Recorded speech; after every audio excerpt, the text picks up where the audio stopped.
So what do I have in common with celebrities like Marilyn Monroe, James Earl Jones, and Vice President Joe Biden? Mostly nothing, actually. Really the only thing we have in common is that we all stutter. We basically have a harder time saying words than some other people do. But it's really not bad company to be in, right? First off, this has not made me shy, by any means. Those of you that know me will attest to the fact that I'm the furthest thing from it. I've spent my life singing in front of people, dancing in front of people, all pretty successfully, but you don't stutter when you sing, and you don't stutter when you dance. So speaking, this could be a whole different story. So you're asking yourself, why on earth would someone agree to speak in front of all of you when they have a hard time speaking? This is a very valid question. And if I'm lucky, you're going to learn a couple things, maybe laugh a little, and I figure, worst case scenario, I have a built-in excuse to be a horrible, horrible public speaker. I will preface everything by saying I'm not a doctor. I dropped out of speech therapy when I was 12 years old after about 4 sessions. So everything you're going to hear is just my personal journey. It's by no means fact, and it certainly should not be taken as any sort of medical advice.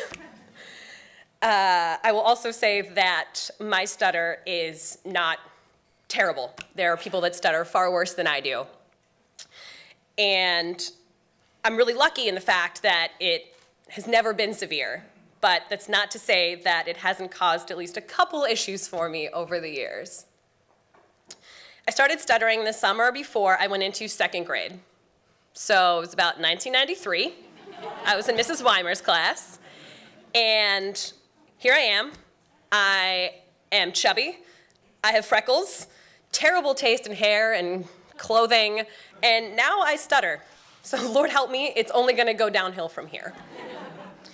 Over the next 15 years or so, I would have everyone from classmates to teachers make fun of me. Yes, I said teachers. Those are adults.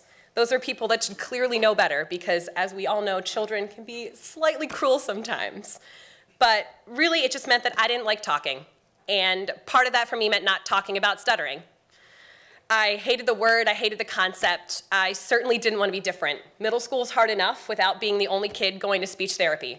So I just didn't go. I ignored it. And it really wasn't until I got to high school that I kind of started doing my own research behind it, because I wanted to know why. Why did I stutter? Why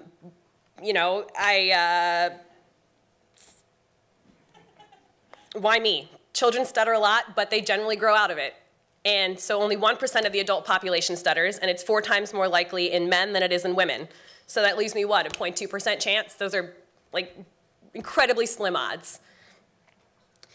Really, there's no known reason for stuttering. Some people say it's genetic, but no one in my family stutters that I'm aware of.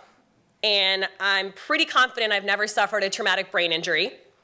My mom's in the audience, if she could just acknowledge that that's not the case, that, okay, good, good. I had always told myself it was because I was too smart. Maybe my brain was too fast for my mouth to keep up with. And honestly, while neurology and brain function probably does play a part, it's not exactly the way I convinced myself it happened when I was a kid. My stuttering most likely has to do with the way the right side of my brain, the creative side, interacts with the left side of my brain, the language side. Right side brain activity in stutterers is just over the top.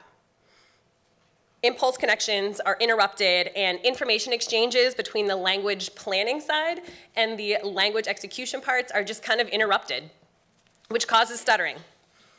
Most stuttering involves hesitations of sounds, repetitions of sounds, or prolonging certain parts of words or phrases. Everybody's is different, though. I personally struggle with B's and G's and tend to elongate my vowels, which is certainly really great when your name is Brianna and you work in an advertising agency named Geometry Global.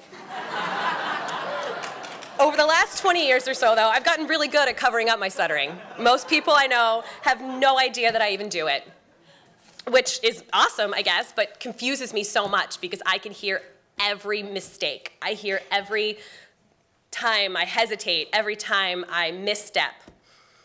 But it's really like an iceberg, and the part that people see every day is so small compared to everything that I'm thinking.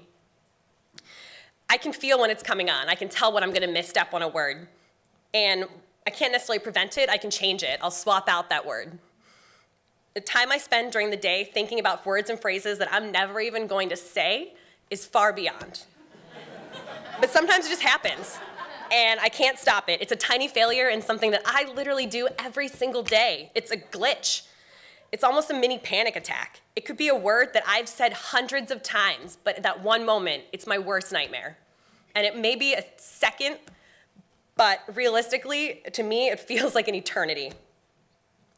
So what can you do if you meet someone that stutters? Please don't call them Porky Pig. This may seem like common sense, but you'd be really, really surprised. And don't point out that character you saw in that movie once who made a fool of themselves while they did it. Portrayals of stutterers in popular culture throughout the years has been less than flattering. But it's kind of ridiculous because look at all these people, famous people that stutter. Everything from actors and singers to athletes and astronauts. Even kings and biblical leaders have been known to be slow of speech. So isn't it a little, maybe time that we change the stigma that goes behind it? But please don't finish people's sentences. Don't tell them to slow down or relax. It's demeaning. And we already feel bad enough. Trust me, nobody wants the sentences to come out more than we do. And while I'm not necessarily nervous to start, once you point it out, I'm definitely gonna get nervous. And then from there on, it's a vicious cycle. But please remember, it's not on purpose. It's not because anyone's slow or stupid. It's got no real cause and certainly no real cure. We're just people trying to get through the day, trying to get through every conversation, every meeting, every interaction without losing control of our own voice. Thank you.